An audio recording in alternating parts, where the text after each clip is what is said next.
In high-stakes KYC and AML systems, just trust our logs is not enough.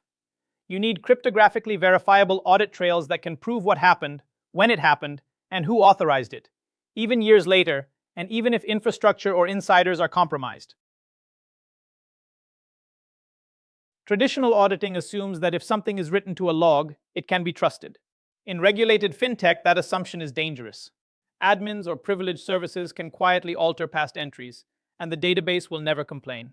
Sequences can be rewritten, evidence can be cleaned up, and the logs still look fine.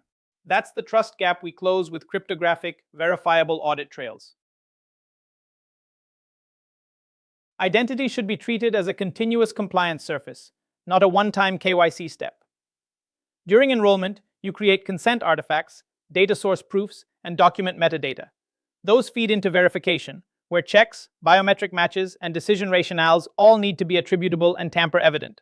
Once the user is active, every authentication, device binding, and risk signal becomes compliance relevant. Over time, monitoring adds rescoring events, AML alerts, and profile changes. The architectural takeaway: each of these stages emits material events that must be protected cryptographically and kept verifiably auditable. Conventional system logs effectively say, trust whatever the database reports. That works until there's a dispute, a breach, or a regulator who doesn't trust your ops team. Cryptographically verifiable logs invert that assumption. Integrity becomes mathematically provable, not a configuration choice. Auditors no longer rely on your platform's honesty. They can independently verify what occurred. Every critical event is timestamped, signed, and traceable to its origin. The result is a sharp reduction in repudiation risk. It becomes extremely difficult for anyone to credibly deny, alter, or secretly delete past actions. Tamper-evident chaining is essentially hashing with memory. For each event, you hash together three elements: the event data, a timestamp, and the hash of the previous event. That previous hash is the glue. It means every new hash depends on the entire history that came before it. If someone edits an old KYC or AML decision, its hash changes, and every subsequent link in the chain is instantly invalidated. You don't have to make changes impossible. You make any change mathematically obvious and therefore auditable. Merkle trees let you compress a large set of audit events into a single, verifiable fingerprint called the Merkle root. Each leaf is the hash of one event. Pairs of hashes are combined and hashed again, layer by layer, until you reach that root.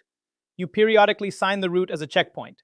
When you need to prove an event occurred, you don't rehash the entire ledger. You reveal just that event and the minimal set of sibling hashes needed to recompute the root and verify the checkpoint signature, keeping the rest of the ledger private and offline.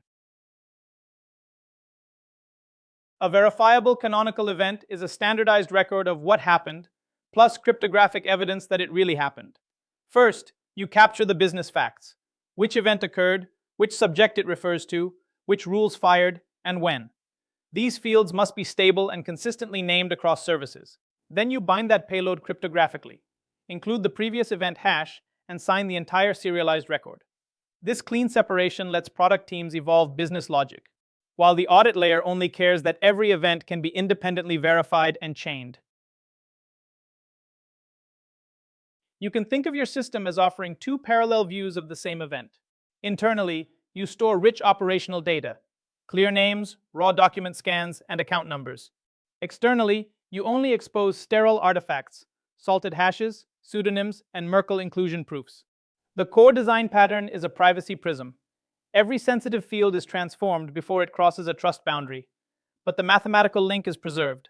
That way, auditors and counterparties can verify that something existed and was processed correctly without ever touching the underlying PII.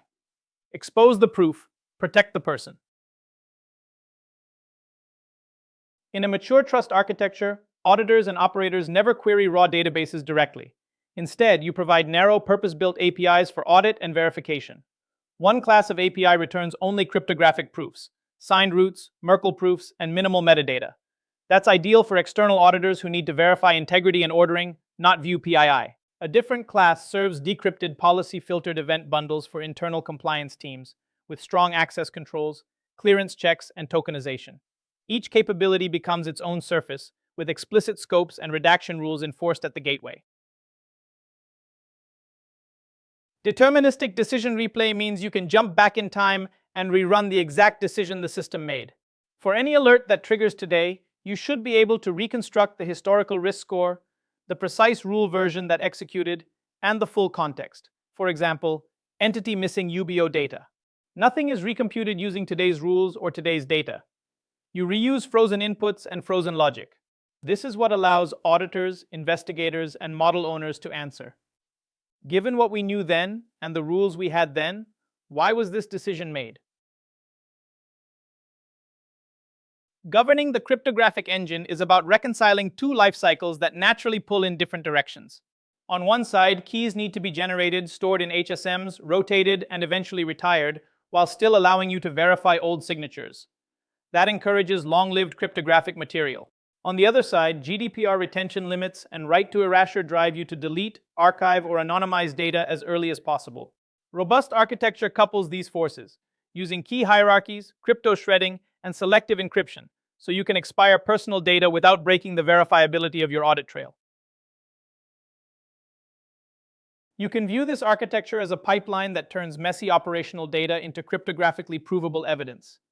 Your KYC and AML microservices emit raw events for every meaningful action. Those events are normalized and converted into cryptographic commitments, hashes, chains, and signatures that make tampering detectable. Storage is split.